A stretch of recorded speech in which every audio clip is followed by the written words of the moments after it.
नमस्कार दोस्तों, मैं सुप्रिया स्वागत करती हूं आपका डिकोड एग्जाम के डेली करंट अफेयर की क्लास में। दोस्तों, आज की क्लास में हम 6 दिसंबर से रिलेटेड करंट अफेयर को डिस्कस करेंगे। तो चलिए दोस्तों, जल्दी से आप सभी लोग सेशन से जुड़ जाइए, सेशन को आप सब लोग शेयर कर दें। और जैसा कि मैं उम्मीद कर रही हूँ आप सब लोग बहुत ही अच्छे से होंगे और अच्छे से अपनी प्रिपरेशन कर रहे होंगे। इसी के साथ साथ डेली करंट अफेयर के आप नोट्स बना सकें, इसके लिए जो है आपको डिकोड एग्जाम के टेलीग्राम ग्रुप पर डेली जो है करंट अफेयर की पीडीएफ प्रोवाइड किया जाता है, जिसका देखा जाए जो टेलीग्राम ग्रुप का जो लिंक है वो आपको डिस्क्रिप्शन बॉक्स में दिया हुआ है। तो वहां से आप टेलीग्राम ग्रुप को ज्वाइन कर लीजिए और पीडीएफ को डाउनलोड करके अपनी शॉर्ट नोट्स बनाए, रिवीजन करिए। और जैसा कि करंट अफेयर्स आपके एग्जाम के लिए बहुत ही ज्यादा इंपॉर्टेंट है, इसलिए कोशिश करिए कोई भी सिंगल सेशन आपका मिस नहीं होना चाहिए। रेगुलर जो है करंट अफेयर को फॉलो करिए। मॉर्निंग में 7 बजे आपकी डेली करंट अफेयर की क्लास चलती है, फॉलो करिए, नोट्स बनाइए, रिवीजन करिए। तो चलिए इसी के साथ स्टार्ट करते हैं अपनी क्लास स्टार्ट करूं उसके पहले कहना चाहूंगी कि जल्दी से चैनल को सब्सक्राइब कर लीजिए और बेल आइकन को प्रेस कर लीजिए। इससे आपको चैनल से रिलेटेड हर क्लास की वीडियो का प्रॉपर नोटिफिकेशन मिलेगा और आपकी कोई भी क्लास मिस नहीं होगी। तो दोस्तों, स्टार्ट करते हैं अपनी क्लास। और आज की क्लास में हमारा सबसे पहला प्रश्न है कि निम्न में से किस राज्य में विश्व बैंक की मदद से राष्ट्रीय कृषि उच्च शिक्षा परियोजना और जल प्रबंधन परियोजना शुरू की गई है? तो राष्ट्रीय कृषि उच्च शिक्षा परियोजना और साथ ही साथ जल प्रबंधन परियोजना शुरू किया गया है विश्व बैंक की मदद से किस राज्य में? ऑप्शंस आपके सामने है, कमेंट बॉक्स में आंसर करिए, साथ ही साथ वीडियो को शेयर करते हुए चलिए। तो इसका जो करेक्ट आंसर है वह है महाराष्ट्र। ठीक है, तो महाराष्ट्र का दोस्तों जो जिला है अहमदनगर जिला, ध्यान रखिएगा अहमदनगर जिला। इस जिले में जो है महात्मा फुले कृषि विश्वविद्यालय राहुरी में विश्व बैंक की सहायता से, ध्यान रखिएगा विश्व बैंक की मदद से राष्ट्रीय कृषि उच्च शिक्षा परियोजना, भारतीय कृषि अनुसंधान परियोजना और जल प्रबंधन परियोजना की शुरुआत की गई। ध्यान रखिएगा कहां पे, किस विश्वविद्यालय में? तो महात्मा फुले कृषि विश्वविद्यालय में। ठीक है, कौन कौन सी परियोजना है? तो राष्ट्रीय कृषि उच्च शिक्षा परियोजना है, भारतीय कृषि अनुसंधान परियोजना है और साथ ही साथ जल प्रबंधन परियोजना है। किसकी मदद से दोस्तों? तो विश्व बैंक की मदद से। ये इंपॉर्टेंट है। देखिए इस परियोजना के अंदर क्या किया जाएगा, तो ये जो विश्वविद्यालय के दोस्तों जो शिक्षक लोग हैं, ठीक है, यानी कि जो महात्मा फुले कृषि विश्वविद्यालय के जो शिक्षक हैं उन शिक्षकों को ड्रोन हो गया, रोबोट हो गया, कृत्रिम बुद्धिमत्ता यानी कि आर्टिफिशियल इंटेलिजेंस एआई और भौगोलिक प्रणालियों और साथ ही साथ रिमोट सेंसर जैसी जो प्रौद्योगिकी है उसमें जो है उनको प्रशिक्षित किया जाएगा। ठीक है, महात्मा फुले कृषि विश्वविद्यालय के जो कुलपति हैं जिनका नाम है डॉक्टर पीजी पाटिल, उन्हीं के मार्गदर्शन में एक जो है थाईलैंड के लिए एक विदेश अध्ययन टूर का भी आयोजन किया जाएगा इस परियोजना के तहत। तो ठीक है, तो महाराष्ट्र के अहमदनगर जिले में जो कि विश्वविद्यालय है, कौन सा? महात्मा फुले कृषि विश्वविद्यालय, वहां पे विश्व बैंक की सहायता से राष्ट्रीय कृषि उच्च शिक्षा परियोजना, भारतीय कृषि अनुसंधान परियोजना और जल प्रबंधन परियोजना शुरू की गई है। इसी के साथ साथ अगले प्रश्न की तरफ बढ़ते हैं और अगला प्रश्न है कि निम्न में से किस राज्य में 5वें वैश्विक आयुर्वेद महोत्सव का आयोजन किया गया? तो अभी देखा जाए इस 5वें वैश्विक आयुर्वेद महोत्सव का जो आयोजन किया गया था, इसका समापन 5 दिसंबर यानी कि कल इसका समापन हुआ है। और ये किस राज्य में किया गया दोस्तों? तो ध्यान रखिएगा ये किया गया है केरल। ठीक है, तो यहाँ पे दोस्तों जो केरल का तिरुवनंतपुरम है दोस्तों, यानी कि जो केरल की कैपिटल है दोस्तों, वहां पे एक स्टेडियम है ग्रीनफील्ड स्टेडियम। उस ग्रीनफील्ड स्टेडियम में 5वें वैश्विक आयुर्वेद महोत्सव का आयोजन किया गया। इस महोत्सव का जो आयोजन दोस्तों 1 दिसंबर से शुरू था, ये 5 दिसंबर तक आयोजित किया गया। और ये कौन सा संस्करण था? तो ये 5वां संस्करण था। ठीक है, तो वैश्विक आयुर्वेद का जो 5वां संस्करण था ये, ठीक है, केरल के तिरुवनंतपुरम में आयोजित किया गया। अगर हम पूछा जाए आपसे कि इस वैश्विक आयुर्वेद महोत्सव का जो उद्घाटन किया गया वो किसके द्वारा किया गया, तो जो उपराष्ट्रपति हैं जगदीप धनखड़ उनके द्वारा किया गया। और इस सम्मेलन की थीम क्या थी दोस्तों? तो स्वास्थ्य सेवा में उभरती चुनौतियों तथा एक पुनरुत्थान आयुर्वेद। ठीक है, ये इसका थीम है। इसी के साथ साथ यहाँ पे आयुर्वेद चिकित्सा पर्यटन पे देखा जाए जो भारत की पहली समर्पित, ठीक है, बैठक हुई है, कौन सी? बिजनेस टू बिजनेस बैठक का भी आयोजन किया गया। इस सम्मेलन में दोस्तों देखा जाए विभिन्न जो है इस क्षेत्र से संबंधित यानी कि आयुर्वेद के से संबंधित जो अंतर्राष्ट्रीय चिकित्सक हैं, जो शोधकर्ता है, जो नीति निर्माता है, जो उद्योग के नेता है, वो स्वास्थ्य देखभाल में इसके प्रभाव का पता लगाने के लिए एकत्र हुए थे। और अगर बात करें दोस्तों, ये जो है 5वां जो वैश्विक आयुर्वेद जो महोत्सव की जो मेजबानी करने वाला जो राज्य है केरल, वो आयुर्वेदिक उत्कृष्टता के उद्गम स्थल के रूप में भी प्रसिद्ध है। तो आपसे ये पूछा जा सकता है कि 5वें वैश्विक आयुर्वेद महोत्सव का मेजबान देश कौन सा था, मेजबान राज्य कौन सा था दोस्तों? केरल था। कहां पे आयोजन किया गया? तो केरल के तिरुवनंतपुरम में आयोजन किया गया। ठीक है, और थीम आपके लिए इंपॉर्टेंट हो जाती है स्वास्थ्य सेवा में उभरती चुनौतियां। ठीक है, ये और साथ ही साथ एक पुनरुत्थान आयुर्वेद, ये इसकी थीम थी। ठीक है, आइए अगले प्रश्न की तरफ बढ़ते हैं। अगला प्रश्न है कि किस राज्य में संस्कृत उत्सव 2023 के आयोजन की तैयारी की गई? तो बताइए किस राज्य में संस्कृत उत्सव 2023 का आयोजन किया जाएगा? काफी इंपॉर्टेंट क्वेश्चन है ये आपके एग्जाम के लिए, बताती हूँ क्यों। ऑप्शंस आपके सामने, जल्दी से कमेंट बॉक्स में आंसर करिए दोस्तों, वीडियो को साथ में शेयर करते रहिए। और इसका जो करेक्ट आंसर ये है उत्तर प्रदेश। तो देखिए ये ना सिर्फ आपके करंट अफेयर बल्कि ये यूपी स्पेशल, ठीक है, ये यूपी स्पेशल भी हो जाता है आपके लिए। तो यहाँ पे जो है उत्तर प्रदेश में संस्कृत उत्सव 2023 का आयोजन किया जाएगा। तो यहाँ पे दोस्तों जो संस्कृत उत्सव जिसका भव्य आयोजन करने की जो रूपरेखा तैयार कर ली गई है, उद्देश्य क्या है? तो उत्तर प्रदेश की जो सांस्कृतिक विरासत है उसको समृद्ध बनाना, साथ ही साथ जो उत्तर प्रदेश की लोक कला है उसको देश समेत दुनिया भर में प्रसिद्धि दिलाने के उद्देश्य से उत्तर प्रदेश की सरकार जो है वो संस्कृत उत्सव का आयोजन करेगी। और इस उत्सव का भव्य आयोजन के रूप में इसकी रूपरेखा तैयार कर ली गई है। इस उत्सव की थीम लाइन क्या होगी? उत्तर प्रदेश पर्व, हमारी संस्कृति हमारी पहचान, ये इसकी थीम लाइन होगी। और इसे जो है इस उत्सव से संबंधित जो कार्यक्रम है इसका आयोजन दोस्तों 25 दिसंबर से शुरू होगा और ये 26 जनवरी 2024 तक आयोजित किया जाएगा। और इस दौरान देखा जाए, इस उत्सव के दौरान जो गांव हैं, ब्लॉक हो गए, तहसील, जिला, मंडल समेत जो राज्य स्तर पर लोक कलाकारों को अपनी प्रतिभा दिखाने का उचित जो है मंच मिलेगा। ठीक है, तो ये ध्यान रखिएगा दोस्तों, जो उत्तर प्रदेश की सांस्कृतिक विरासत है उसको समृद्ध बनाने के लिए और लोक कला को, ठीक है, पूरे विश्व में जो उत्तर प्रदेश की लोक कला है उसको पूरे विश्व में प्रसिद्धि दिलाने के उद्देश्य से उत्तर प्रदेश की सरकार संस्कृत महोत्सव का आयोजन कर रही है। इसी के साथ साथ एक अन्य इंपॉर्टेंट न्यूज भी है जो उत्तर प्रदेश से रिलेटेड है।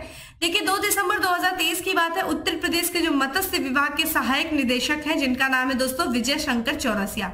विजय शंकर चौरसिया ने एक जानकारी दी है कि जो मछली पालन को बढ़ावा देने के लिए एशिया का दूसरा सबसे बड़ा फिश मार्केट बनेगा दोस्तों, वो उत्तर प्रदेश के मुरादाबाद में बनाया जाएगा। ठीक है, तो ध्यान रखिएगा, मछली पालन को बढ़ावा देने के उद्देश्य से एशिया का दूसरा सबसे बड़ा फिश मार्केट जो बनाया जा रहा है वो मुरादाबाद में। चूंकि ये दूसरा है तो आपके लिए पता होना चाहिए कि एशिया का पहला जो है सबसे बड़ा फिश मार्केट कौन सा है दोस्तों? तो एशिया का पहला जो आधुनिक फिश मार्केट है दोस्तों वो उत्तर प्रदेश के चंदौली जिले में ही बनाया गया था। तो ये भी इंपॉर्टेंट है। तो चंदौली जिले में जो है उत्तर प्रदेश, यहाँ पे एशिया का पहला आधुनिक फिश मार्केट बनाया गया था। अब दूसरा भी जो मार्केट बनाया जा रहा है वो मुरादाबाद में ही बनाया जाएगा। उद्देश्य क्या है? मछली पालन को बढ़ावा देना। ठीक है, चलिए अगले प्रश्न की तरफ बढ़ते हैं।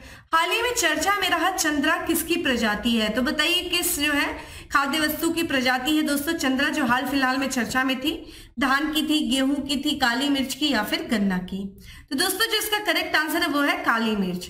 ठीक है, तो काली मिर्च की जो है प्रजाति है चंद्रा, जो हाल फिलहाल में चर्चा में थी। तो दोस्तों यहाँ पे जो भारतीय मसाला अनुसंधान संस्था है जो कि केरल के कोझिकोड में स्थित है, उसके द्वारा, ठीक है, IISR चंद्रा नाम की काली मिर्च की प्रजाति जो विकसित की गई है, ठीक है, जो कि काफी बम्पर उपज देने वाली ये किस्म है। ठीक है, तो आपसे पूछा जा सकता है कि काली मिर्च की नई प्रजाति दोस्तों उसका नाम क्या है? चंद्रा है, जिसको भारतीय मसाला अनुसंधान संस्था के द्वारा विकसित किया गया है। और ये अनुसंधान, ये जो भारतीय मसाला अनुसंधान संस्था है कहाँ? तो केरल के कोझिकोड में स्थित है। इस जो है नई प्रजाति से, ये जो काली मिर्च की नई प्रजाति है जिसका नाम है चंद्रा, इससे किन किन राज्यों को फायदा होगा? तो केरल का होगा, कर्नाटक का होगा, महाराष्ट्र का होगा। तो महाराष्ट्र, इन जो राज्यों के जो किसान है उनको काफी ज्यादा इसका फायदा होगा, क्योंकि देखा जाए इन्हीं राज्यों के जो किसान है वो सबसे जो अधिक क्षेत्रफल में काली मिर्च की खेती करते हैं। ये जो चंद्रा है दोस्तों, ये जो काली मिर्च की नई प्रजाति, इनको 2 किस्मों के क्रॉस करके बनाया गया है। ये 2 किस्म कौन सी है? तो चोल मंडी और थामन कोडी। ठीक, ये जो कि काली मिर्च की प्रजाति है, इन 2 प्रजातियों को क्रॉस करके, इन 2 किस्मों को क्रॉस करके चंद्रा नामक एक नई प्रजाति बनाई गई है। और इस चंद्रा नामक जो नई प्रजाति, इसमें सभी क्वालिटीज जो है बनाए रखने के संकर को थामन कोडी के साथ देखा जाए तो यहाँ पे हाइब्रिडाइजेशन को कराया गया है। ठीक है, तो ये ध्यान रखिएगा। ठीक है, तो यहाँ पे दोस्तों भारतीय मसाला अनुसंधान संस्था कोझिकोड ने दोस्तों चंद्रा नामक काली मिर्च की प्रजाति को जो है विकसित किया है। और ये भारतीय मसाला अनुसंधान संस्था जो है केरल के कोझिकोड में स्थित है। ठीक है, ये ध्यान रखिएगा। चलिए अगला प्रश्न है कि निम्न में से किस शहर में दुनिया के पहले पोर्टेबल अस्पताल आरोग्य मैत्री एट क्यूब का अनावरण किया गया। तो यहाँ पे जो है कि शहर में दुनिया के पहले पोर्टेबल अस्पताल आरोग्य मैत्री एट जो है क्यूब का अनावरण किया गया है। ऑप्शन आपके सामने दोस्तों, और इसका जो करेक्ट आंसर है वो है गुरुग्राम। ठीक है, गुरुग्राम में। तो दुनिया के पहले पोर्टेबल अस्पताल आरोग्य मैत्री एट क्यूब का जो है अनावरण किया गया है दोस्तों हरियाणा के गुरुग्राम में। ठीक है, हरियाणा के गुरुग्राम में किया गया है। ठीक है, ये ध्यान रखिएगा। इसे जो है किस परियोजना के तहत तैयार किया गया है, तो ये ध्यान रखिएगा भीष्म परियोजना है दोस्तों। इसी के अंतर्गत स्वदेशी तकनीकी से इस पोर्टेबल अस्पताल को, पोर्टेबल मतलब एक स्थान से दूसरे स्थान को ले जा सकते हैं आप इस अस्पताल को। ठीक है, पोर्टेबल अस्पताल को तैयार किया गया है भीष्म परियोजना के तहत। इसमें पहले से जो है तैयार आपदा प्रबंधन और सहायता प्रणाली है, जिसमें एक दूसरे से अलग किया जा सकने वाला 72 जो है बॉक्स लगाए गए हैं। इस अस्पताल में छोटा ऑपरेशन जो है किया जा सकता है। इस अस्पताल की विशेषता है, इस अस्पताल में गोली से घायल होने, जलने, सिर, पीठ और छाती पर चोट लगने, हड्डी टूटने और ज्यादा खून बहने से उत्पन्न स्थिति का इलाज किया जा सकता है। इस अस्पताल में देखा जाए दोस्तों कम से कम जो है एक साथ कम से कम 200 रोगियों का उपचार हो सकता है। और ये जो है असाधारण जो प्रयास किया गया है दोस्तों, एक प्रधानमंत्री जो नरेंद्र मोदी जी का एक महत्वाकांक्षी प्रोजेक्ट है जिसका नाम है प्रोजेक्ट भीष्म। इसी के सहयोग हित, और जो कि भीष्म का फुल फॉर्म क्या है, सहयोग हित और मैत्री के लिए भारत स्वास्थ्य पहल, इसी का ये एक घटक है। और अगर पूछा जाए आपसे कि प्रोजेक्ट भीष्म जो है इसको कब अनावरण किया गया था, ये फरवरी 2022 में किया गया था। ठीक है, तो इसी प्रोजेक्ट के तहत जो है दुनिया का पहला ये पोर्टेबल अस्पताल है आरोग्य मैत्री एट क्यूब, जिसका अनावरण गुरुगांव के, ठीक है, हरियाणा के गुरुग्राम में किया गया। ठीक है, अगले प्रश्न की तरफ बढ़ते हैं और अगला प्रश्न है कि हाल ही में किस राज्य में हार्नबिल महोत्सव के 24वें संस्करण का आयोजन किया गया। तो हार्नबिल महोत्सव के 24वें संस्करण का आयोजन किस राज्य में किया गया, ऑप्शंस आपके सामने है दोस्तों, और इसका करेक्ट आंसर है नागालैंड। ठीक है, नागालैंड में ये जो हार्नबिल पक्षी है दोस्तों उसको काफी पवित्र माना जाता है और इसी पक्षी के नाम पर इस महोत्सव का आयोजन किया जाता है। तो ये पूर्वोत्तर का राज्य है दोस्तों नागालैंड। यहाँ पे एक महत्वपूर्ण महोत्सव हार्नबिल महोत्सव के 24वें संस्करण का आयोजन किया गया। तो 24वें संस्करण का नागा हेरिटेज विलेज, ठीक है, किसामा में। ठीक है, ये जो नागा हेरिटेज विलेज है दोस्तों नागालैंड में जिसका नाम है किसामा, वहां पे हार्नबिल महोत्सव के 24वें संस्करण का आयोजन किया गया। इस जो है महोत्सव में दोस्तों अगर आपसे पूछा जाए भागीदार देश कौन सा है, तो भागीदार देश में दोस्तों संयुक्त राज्य अमेरिका है, जर्मनी है और कोलंबिया है। और अगर से भागीदार राज्य पूछा जाए तो असम जो है इस महोत्सव का भागीदार राज्य है। इसमें देखा जाए इस महोत्सव में मुख्य अतिथि के रूप में कौन कौन शामिल हुए, तो भारत में जो संयुक्त राज्य अमेरिका के राजदूत है दोस्तों जिनका नाम है एरिक गारसेटी, भारत में जो ब्रिटिश उच्चायुक्त के राजदूत है एलेक्स एलिस, भारत में जो कोलंबिया के राजदूत है जिनका नाम है डॉक्टर विक्टर एचेवेरी जेराम्यूली, और जर्मन महावाणिज्य दूतावास कोलकाता में बात करें तो बारबरा वास ने जो है सम्मानित अतिथि के रूप में यहाँ पे जो है वो शामिल हुए हैं। ये जो आयोजन है दोस्तों, ये जो हार्नबिल महोत्सव है दोस्तों, ये 10 दिवसीय महोत्सव यानी कि 10 दिनों तक इसका जो है आयोजन किया जाता है। और इसमें जो उद्देश्य क्या है, जो विविधता में एकता की भावनाओं को जश्न मनाने के उद्देश्य से, ठीक है, इस हार्नबिल महोत्सव का आयोजन किया जाता है। और इसमें नागालैंड की जो सभी जनजातियां हैं उनके कलाकारों की सांस्कृतिक और पारंपरिक जो है प्रस्तुति एक मंच के रूप में देखने को मिलती है। यहाँ पे देखा जाए जो ये हार्नबिल महोत्सव इसका जो आयोजन किया जाता है वो किसके द्वारा किया जाता है, तो ये जो राज्य पर्यटन कला और सांस्कृतिक विभाग जो नागालैंड के उनके द्वारा जो है इस हार्नबिल फेस्टिवल का आयोजन किया जाता है। हर साल किया जाता है दोस्तों। कब किया जाता है, तो जो नागालैंड का जो स्थापना दिवस दोस्तों मनाया जाता है 1 दिसंबर को, तो 1 दिसंबर से लेकर के 10 दिसंबर तक, ठीक है, इस फेस्टिवल का आयोजन किया जाता है। और चूंकि नागालैंड की स्थापना दोस्तों 1 दिसंबर 1963 को हुई थी और हर साल नागालैंड जो है अपना 1 दिसंबर को स्थापना दिवस मनाता है, तो राज्य के स्थापना दिवस के अवसर पर हर साल जो है हार्नबिल महोत्सव का आयोजन शुरू किया जाता है। और पहली बार जो इस उत्सव को मनाया गया था ये वर्ष 2000 में मनाया गया था। हार्नबिल त्योहार जो नाम पड़ा दोस्तों, ये हार्नबिल चिड़िया है जो कि नागा जनजातियों की पवित्र चिड़िया मानी जाती है, उसी के नाम पर इस हार्नबिल महोत्सव का नाम पड़ा। और हार्नबिल फेस्टिवल को फेस्टिवल ऑफ द फेस्टिवल्स के भी नाम से जाना जाता है। ठीक है, ये ध्यान रखिएगा। तो यहाँ पे दोस्तों 24वां संस्करण जो आयोजित किया गया नागालैंड में, ठीक है, नागा हेरिटेज विलेज किसामा में आयोजित किया गया। अगले प्रश्न की तरफ बढ़ते हैं कि निम्न में से कौन सा देश अंतरराष्ट्रीय समुद्री संगठन परिषद के लिए फिर से चुना गया है। तो अंतरराष्ट्रीय समुद्री संगठन परिषद के लिए फिर से चुना गया है दोस्तों। कौन सा देश चुना गया है? तो वो कोई और नहीं बल्कि भारत चुना गया है। करेक्ट आंसर इज बी है। तो द्विवार्षिक दोस्तों कार्यकाल के लिए, ठीक है, यानी कि 2024-25 के लिए जो अपनी असेंबली में चुनाव हुआ था उसमें भारत को सर्वाधिक मत के साथ जो है अंतरराष्ट्रीय समुद्री संगठन के परिषद के लिए फिर से जो है चुना गया है। तो यहाँ पे ध्यान रखिएगा, इंटरनेशनल मैरीटाइम ऑर्गेनाइजेशन काउंसिल के लिए भारत को फिर से चुना गया है 2024-25 के लिए। अंतरराष्ट्रीय समुद्री व्यापार में सर्वाधिक रुचि वाले 10 राष्ट्रों की श्रेणी में भारत आता है। इस श्रेणी में भारत के साथ साथ देखिए कौन कौन आता है, तो ऑस्ट्रेलिया है, ब्राजील है, कनाडा है, फ्रांस है, जर्मनी, नीदरलैंड, स्पेन, स्वीडन और संयुक्त अरब अमीरात जो है वो शामिल है। भारत ने देखा जाए वैश्विक समुद्री क्षेत्र में सेवा जारी रखने के लिए अंतरराष्ट्रीय समुद्री संगठन में अंतरराष्ट्रीय समुदाय का बड़े पैमाने पर समर्थन प्राप्त किया है।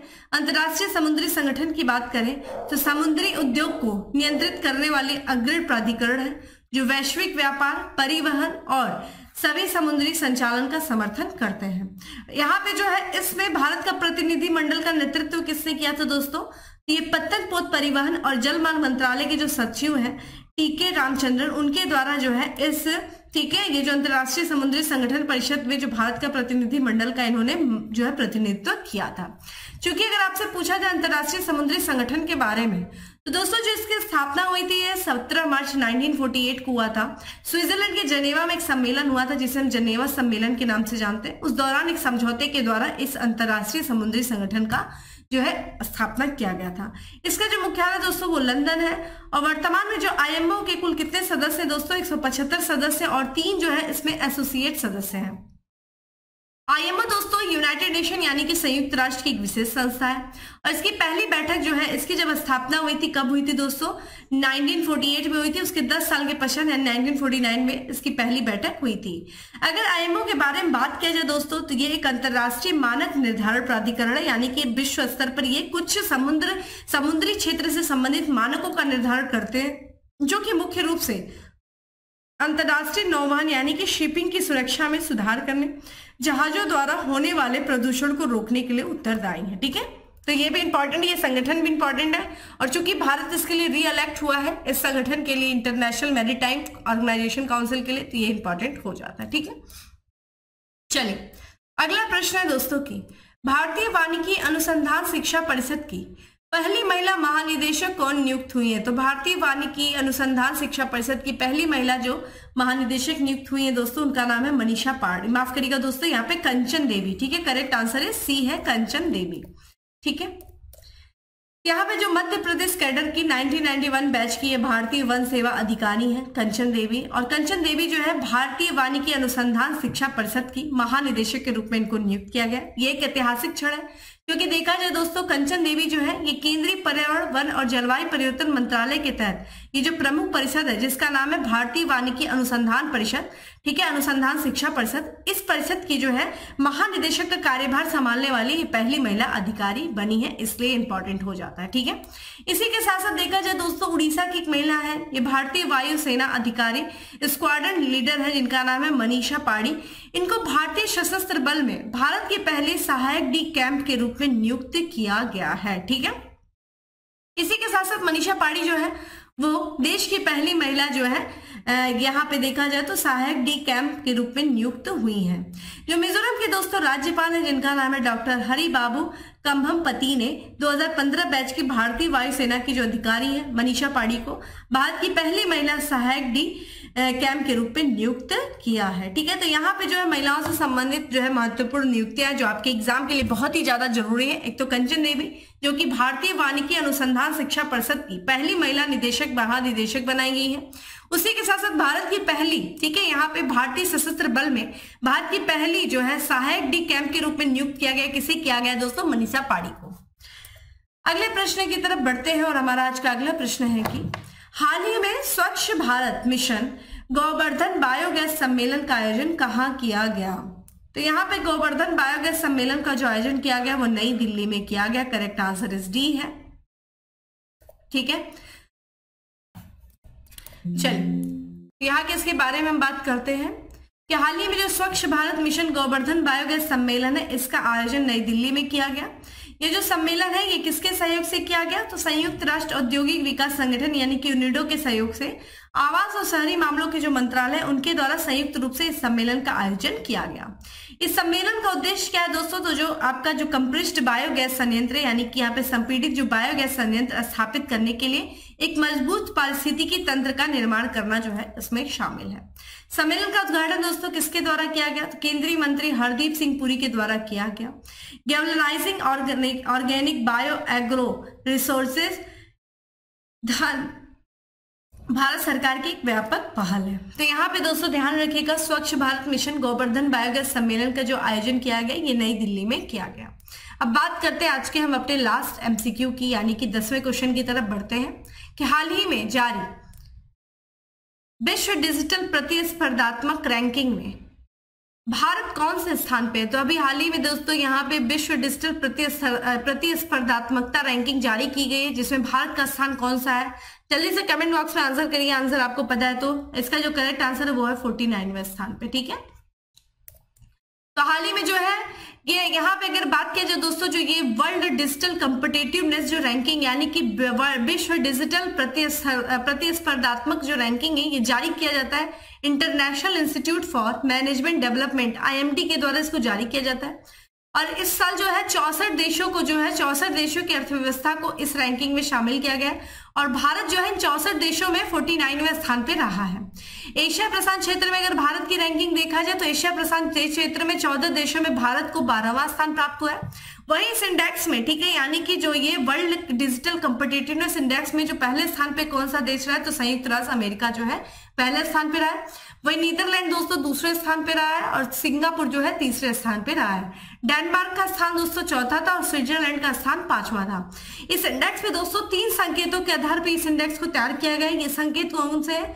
ज्ञान है, प्रौद्योगिकी है और भविष्य की तैयारी। इन 3 संकेतों के आधार पर इस इंडेक्स को तैयार किया गया है। ठीक है, तो ये था दोस्तों आज का हमारा 10 MCQ। अब लास्ट तरफ बढ़ते हैं यानी कि आज के फैक्ट्स अपडेट एक की तरफ बढ़ते हैं। और आज का हमारा पहला फैक्ट है कि फिनो पेमेंट बैंक के अध्यक्ष के रूप में नियुक्त हुए कौन हुए? रजत कुमार जैन।